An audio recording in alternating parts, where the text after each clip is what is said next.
Friday night, strings tuned just right. On the stage under some cheap neon lights. 35 of my best friends in the crowd.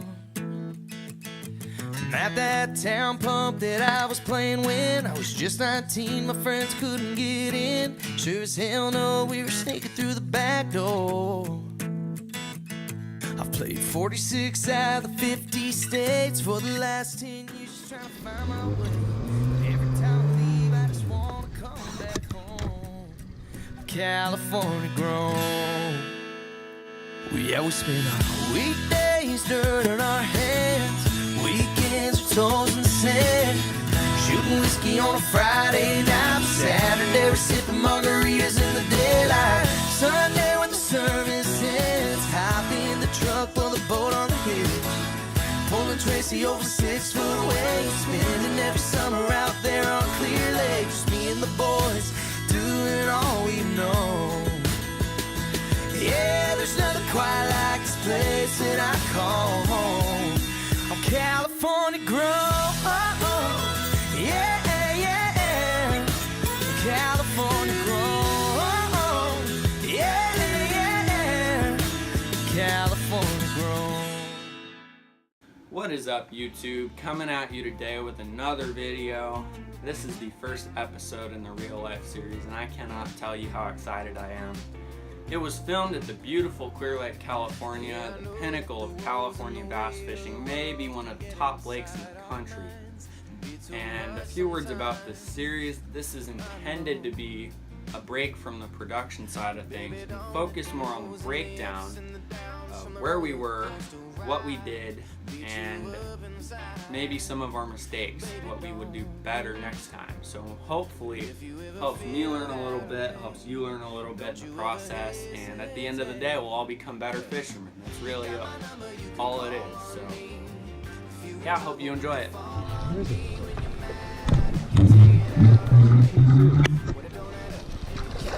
Oh, it's not that much bigger. It's a good fish. He's eating crawdads. Oh no, he's not. He's just bloody. Thanks. No, I got the GoPro on. Thanks. Yep.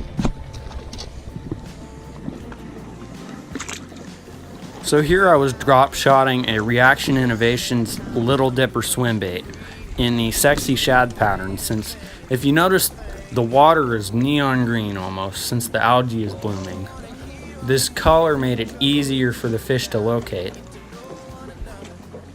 It kind of goes along with how they say to throw chartreuse crankbaits in dirty water. Same thing.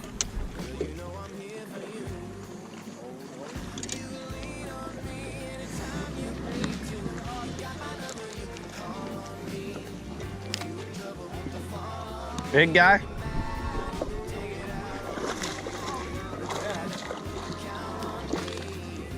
On a jig, wow. Ran straight up. You're getting good at the jig. So Dad caught his on a black and red jig with an Oxblood Reaction Innovation Sweet Beaver. Got one. Wait, and I get mine almost had on a the double. same thing that I had the other one on. We almost had a double, but he threw his fish back. It still counts as a double with the bigger fish. Poor grandpa. Nice. Thank you. Want to put him on the scale? Maybe. We marked some suspended fish, so we were throwing our baits up next to the weed line in 6 feet of water and working them down the bank into about 25 feet of water. That way we could maximize our chances of getting a fish and keep our baits in the strike zone for as long as possible.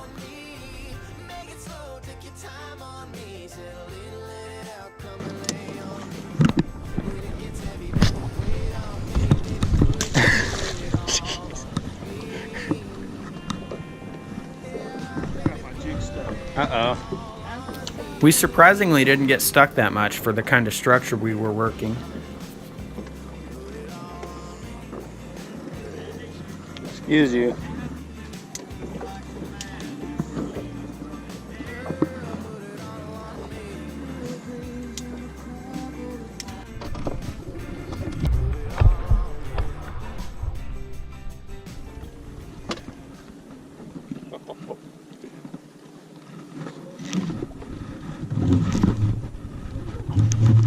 Ah, don't come off. Oh, it's a dink again. Of course. Like, throw me in. Feel like I caught the same fish a couple minutes ago.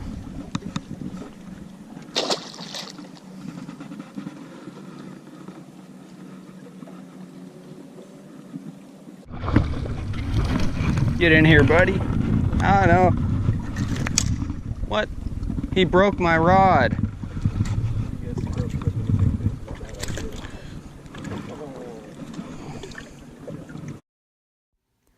Don't be stupid like me and boat flip fish on a medium light drop shot rod.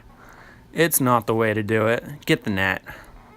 It's funny because I had recorded a video for this series like a week before this saying that you can boat flip fish on a drop shot rod as long as you're careful about it, but I'm opposed to that now. Just don't do it, period. Don't run the risk.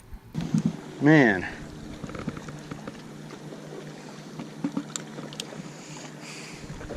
Well, see ya, fish. Not worth it. Yeah, that's right, bye. Sorry. How's that happen? So at this point, the main rod I had been using all day is broken. It's out the window. I can't use it anymore. This was the Dobbins 702 SF spinning rod made for drop shot. And obviously, it's not made for boat flipping fish. But that was an error on my part. It's still a great brand. I still trust it. So at this point, I had a choice between two other rods, and you can't throw a 1/8 ounce drop shot weight efficiently on either of these two rods. So what came into play was the Dobbins 703 SF spinning rod, which is designed for Senkos, and the Dobbins Fury 733 bait caster, which is also designed for Senkos, but it's more versatile. So if I was throwing it on heavier gear, I had to upgrade my weight and my hook to heavier gear. So I was rolling with a size 1 hook and a 1/8 ounce drop shot weight. I upgraded that to a size 1/0 hook and a 3/8 ounce drop shot weight. Now I don't have my gear here to show you a comparison of what that looks like, but I do have the rod with which I chose to throw that on, and I chose the bait caster. Now a lot of you guys might say, that sounds like a really stupid idea. Why not go with the spinning rod? Well, the deal with the bait caster is it's made for a jig, and baits that, you know, like a jig, you need a really sensitive tip. It's a fast action, and I've got fluorocarbon on this. I had braid on the spinning rod. So I chose the bait caster and upgraded my gear, and I still rolled with that same swim bait because that was working so well. But eventually we found out that no matter what bait you put on your drop shot that day, it was going to get hit and torn up. So the way I worked it with this rod, the heavier gear basically throws your finesse action with the drop shot out the window. I resorted to working it like a jig since we were fishing a sheer rock wall with chunk rocks, and I had a 3/8 ounce weight instead of a 1/8 ounce weight. Now, if I'd fished 1/8 ounce weight on this, I would not have been able to feel the bottom whatsoever. Upgrading that weight allows me to feel rock by rock my way down the bottom, and it allows me to work it in a different way. So I can work it like a jig or work it like an underspin and be able to feel my way down those rocks. Forget finesse fishing and shaking it. I'm just giving it little lifts and then reeling up the slack, letting it fall, giving more little lifts, and getting it in their face off the bottom, much like you would an underspin. That's how I focused. I had to change my action, change everything about my rig, and it paid off. You'll see it catches more fish. Don't let anything stop you from having a good day on the water. What are you doing? I'm drop shotting on a bait caster. because this one's a lot more sensitive than my other Cinco pole. The Cinco one sucks for this.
What the? Look at this. Ah.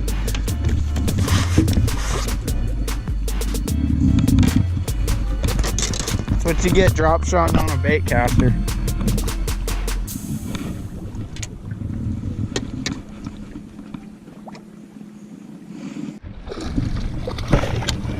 You want to help? Yeah, please.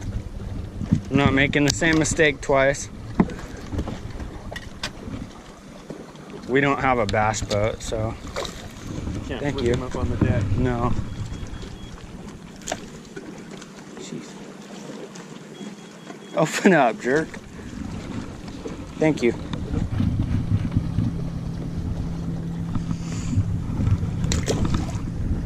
Can't see him. He just disappears when you put him back in the water.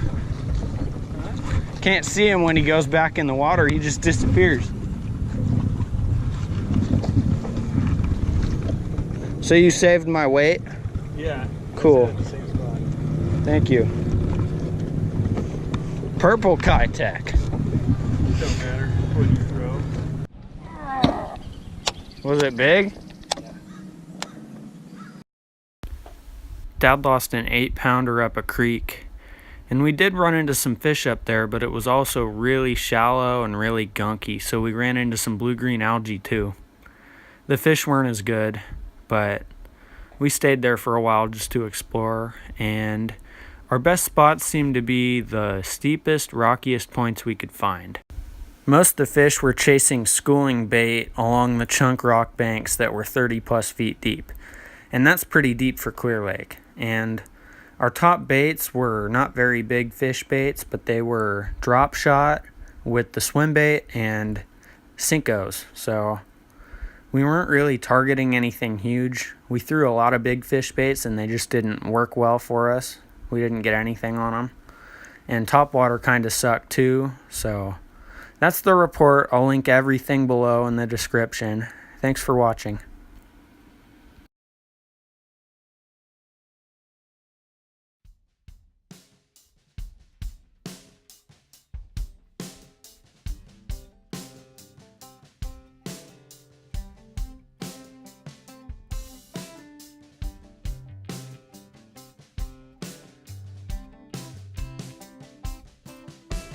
It's over when it's over, ain't it, baby? Ain't grips you like a dagger, can't it, baby? Can't it? Wish we could do it over, damn it, baby, damn it. We had it in the air, but just couldn't land it. It's the first snap of the last straw, where regrets outlast the alcohol.